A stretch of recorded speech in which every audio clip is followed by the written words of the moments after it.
Help me reach 12,000 subscribers. Support the video with a like and leave your thoughts in the comments. I read everyone. Thank you. She was eating toast at the counter, scrolling her phone like it owed her money, when I asked if we could sit down after work and talk. 10 years married, and I was scheduling time like I was requesting a meeting with a manager who didn't remember my name. She didn't look up. Talk about what? She nudged the plate away with a fingernail. You're spiraling over nothing again. Over nothing, I repeated. You've been cold for months. You barely look at me. You take my time like a vending machine. If we're good, say it. If you're done, say that. She exhaled through her nose. You're making drama. I leaned on the island. I'm asking for clarity. Clarity, she echoed, eyes still on the screen. Here's clarity. Stop overthinking and go to work. We're adults. Not everything needs a conversation. If it's respect, it does. That got a glance. Are you quitting on us because you hit a tiny bump? You surrender over a little difficulty in our marriage. A little difficulty, I said. So we do have one. She shrugged. Every couple does. Don't be so delicate. If I'd known where it was headed, I'd have put the ring away right then and saved a decade of receipts. I went to work, but I didn't shelve it. I texted at lunch, 7 tonight. Kitchen table. Phone's away. She replied with a thumbs up and nothing else. That told me most of what I needed, but I still showed up at 7 with the calm of a man who's going to change the rules whether the audience likes the show or not. She took her time, came in with a water bottle and the expression of someone forced to attend a community meeting. I'll make it simple. I started. I'm not chasing you around the house for eye contact. If you want to be here, be here. If you're out, I won't drag it. I'm not a subscription service. She rolled her eyes.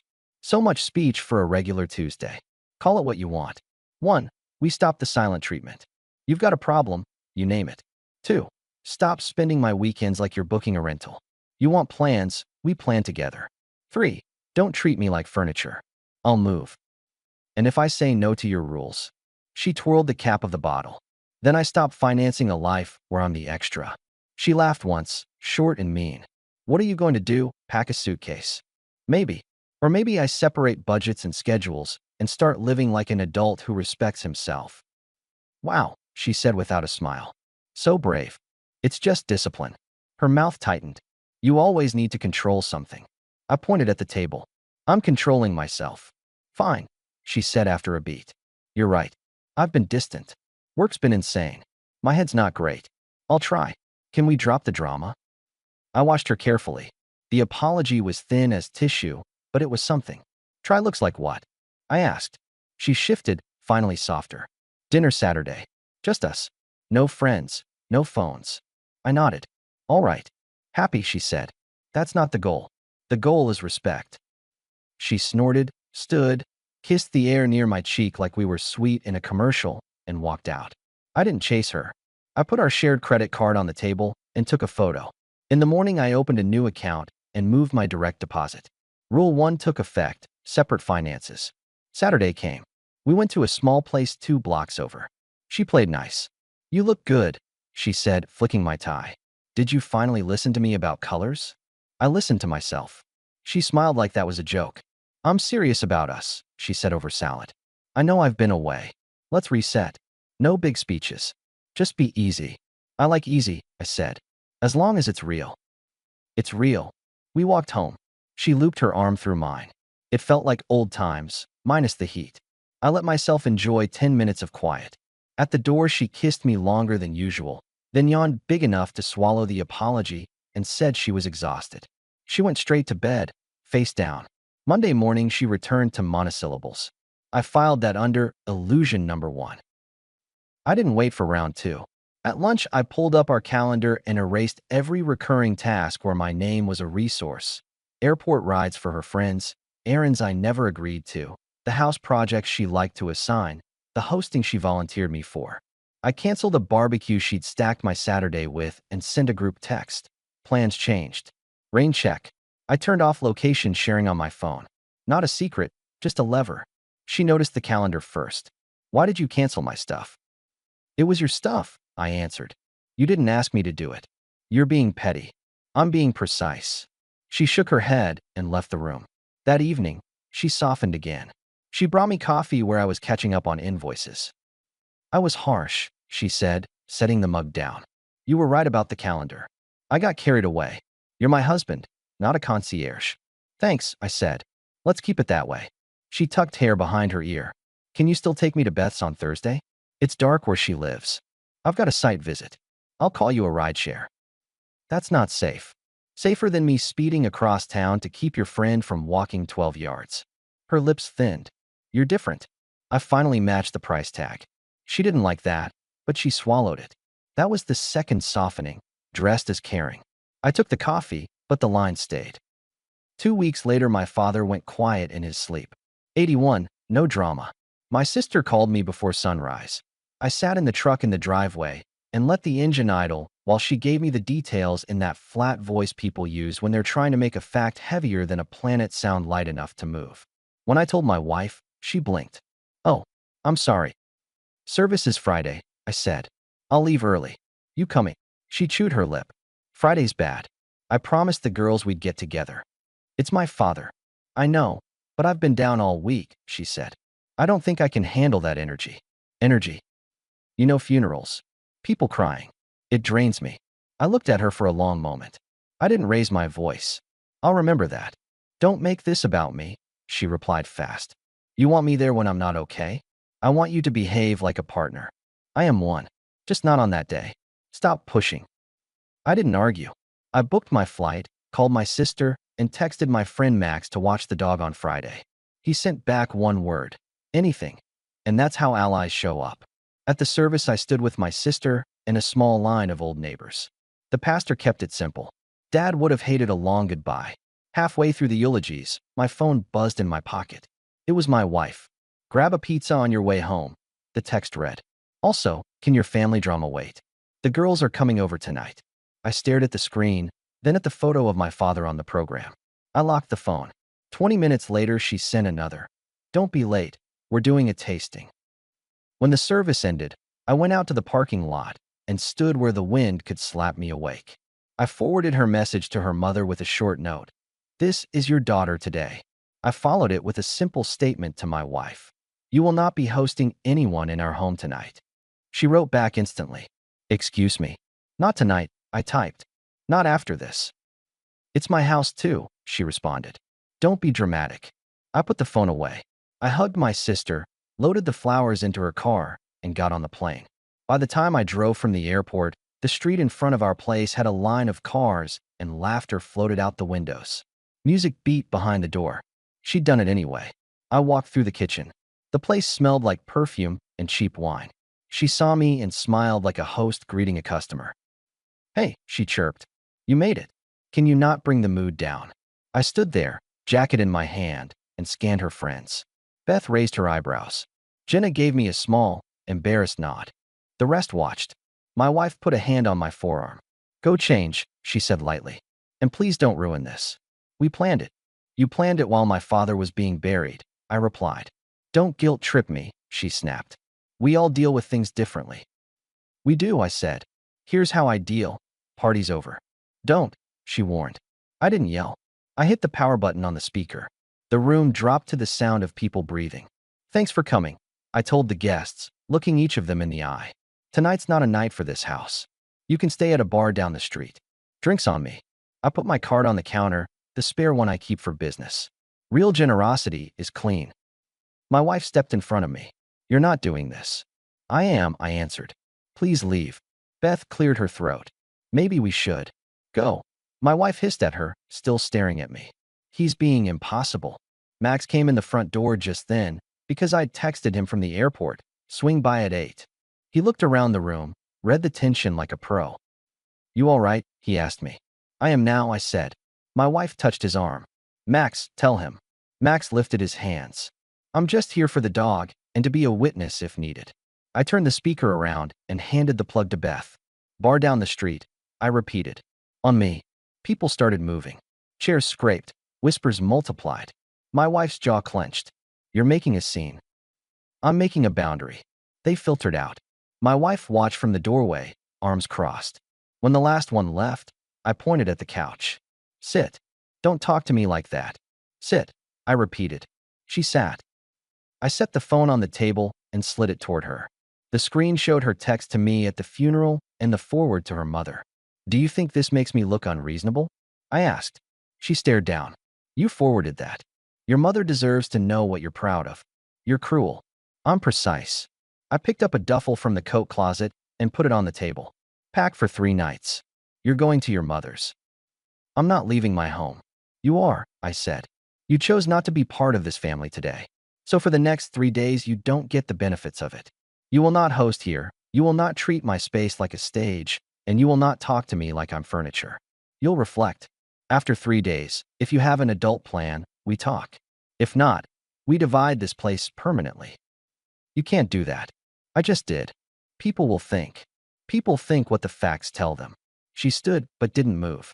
You're punishing me because I didn't want to cry with strangers.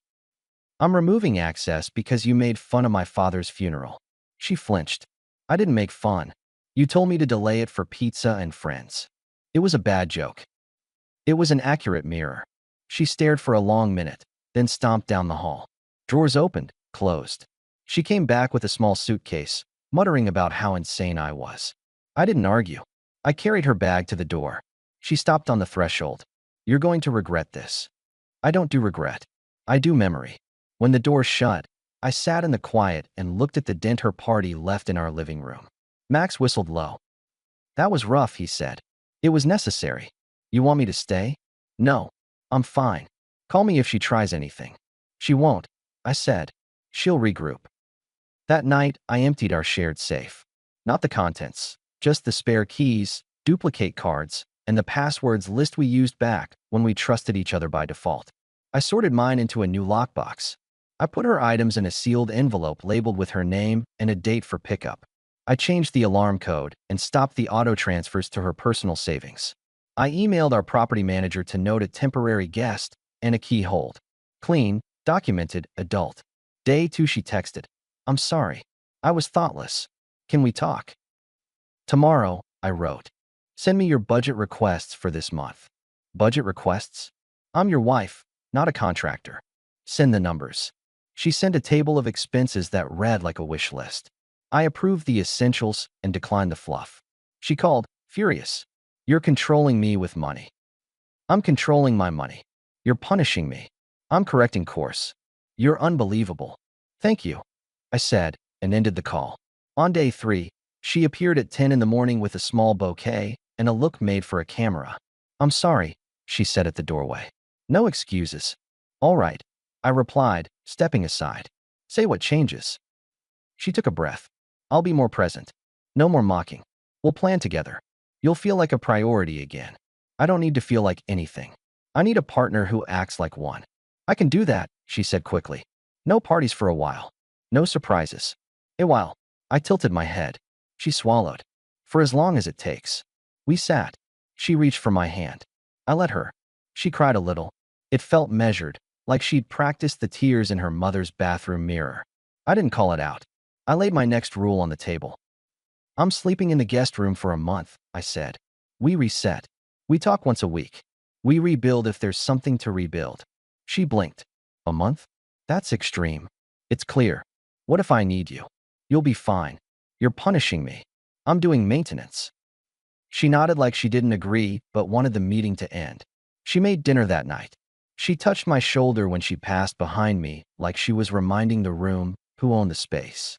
I let her touch the air and kept my plate. For a week, she played the script. Dinners. Check-ins. Soft voice. Then she slid. The jokes returned, but sharper. The calendar crept full of things I hadn't approved. She started referring to the guest room as your room, with a little smile, like she'd evicted me. I didn't fight the wording. I added a lock. The kill turn came 2 weeks later. While I was at the workshop finishing a rush job for a contractor, my phone blew up. Unknown numbers, blocked calls, a voicemail from a woman I didn't know. Hi. I was told to call and ask if you're okay, the stranger said in a careful tone. Your wife said you've been unstable since your father passed, and you might show up at her work. She's concerned. Please get help. I stared at the tools in my hands and thought about the word unstable. Then another voicemail. A complaint filed with the building manager that I was a threat in my own home. Then a text from my boss, who almost never texts. Everything okay? We got an anonymous email about you being unreliable right now. Looks like people are trying to stir something. I called him. I'm solid, I said. Who sent it?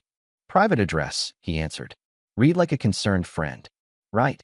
I knew exactly which friend. The them to me pipeline was small. I drove home slow. The mailbox had a fresh dent. The security camera was angled at the ground. Inside, the router log showed a dozen password reset attempts on my email and bank. She wasn't just playing sad. She was working to make me the story. She came in at 6 with a grocery bag and a bright, brittle smile. I made you chili, she announced. I know it's not your favorite, but… Sit down, I said. I just got in. Sit. She set the bag down and sat. You emailed my boss, I started. She blinked. What? You told him I was unreliable. I never. You called your friends to call me unstable. You called the building manager. You bent the camera and tried to reset my accounts. Now you're here with chili like we're fine. She tilted her head. You're paranoid. Grief is making you see ghosts. I reached for my phone and pulled up the call log, the voicemail, the email header I'd traced far enough for a normal person. Different numbers, I said. One group chat. Same phrasing. You're not good at hiding fingerprints. She pushed back from the table. This is ridiculous. No, I said. This is where we're done. You're threatening me. I'm ending it. She went quiet for a second, then tried a softer tone. I've been scared. You've been distant, managing me, changing codes. What did you expect me to do? Not lie, I said. Not play the victim. So I'm a villain now. I didn't say that, I answered. I said you're not my partner. Her eyes watered quick. Please don't say that. Look at the facts, I went on, calm as a checklist. You mocked my father's funeral. You hosted a party over it. You refused a simple boundary. When I gave you a consequence, you tried optics. You moved on to sabotage when that didn't work. This isn't a bump. This is a system. She narrowed her eyes. You're going to destroy us over a story you're telling yourself. There's no story, I said. Just a timeline. What are you going to do? Email my family. Already did, I said, and placed my phone on the table, screen up. The message sat there. A screenshot of her grab a pizza/family drama can wait text, and a short explanation. This is why she's not here. This is what I'm doing about it. I had copied her mother, her sister, and, because pressure loves daylight, her boss. I didn't add commentary. Facts don't need adjectives. She stared at it. You sent that to my boss? Yes. You cost me my job. You cost you your job, I corrected. I just removed the shadows. You vindictive. Careful. She stood, shaking. I'm not leaving. You are, I said. Tonight. The manager will change the keypad at 8. Your envelope with keys and cards is on the console. You'll get the rest after we split the lease in 30 days. We'll do this with documentation. We're done. You won't survive without me, she snapped. I smiled a little. Watch me. She grabbed the envelope and hurled it at the wall. It burst, cards skittering. She kicked the lockbox. I didn't move. She realized the show wasn't buying her time. She picked up the pieces and left. The next week was a campaign. She posted a careful story to friends about how she'd left a cold husband who abandoned her emotionally. The words emotional safety showed up twice. She showed up at my job and talked to the receptionist in a loud whisper about being worried for me. She filed a complaint with our HOA that I was hostile in the common areas. She keyed the side of my truck shallow enough to deny if pressed. She tried to get into my email using our old anniversary as a password. She called my sister to warn her about my spiral. It was thorough, I'll give her that. I didn't chase each rumor with a rebuttal. I sent one package. Screenshots of texts. A timeline of what happened on the day of my father's service. The security camera clip from the party. The router logs with time-stamped reset attempts. Bullet points. Facts. I sent it to relatives, mutual friends who still had spine, and yes, to her boss. The subject line read, for clarity. I didn't add heat. I let the data cook. The reaction came fast. Her boss pulled her in for a meeting. She called me afterward from a block number, voice ragged. You ruined my career. I sent the truth, I said. You're cruel. I'm finished. She tried one more angle. She showed up at my workshop with a Tupperware of brownies, mascara just shy of running, and waited until a couple of my guys were in earshot. Can we talk? She asked sweetly. I rested a forearm on the workbench. We are talking. I'm sorry for the texts, she said. It was inappropriate. I was hurting. You weren't hurting, I replied. You were managing optics. She looked over my shoulder at my guys, who were pretending to inventory screws 2 feet away. Do we have to do this here? This is your stage, I said. You came here. She tried to smile. I miss you. You miss control, I answered. Those are different. Please, she whispered. Let me explain. I'm not interested in explanations, I said. I'm interested in actions.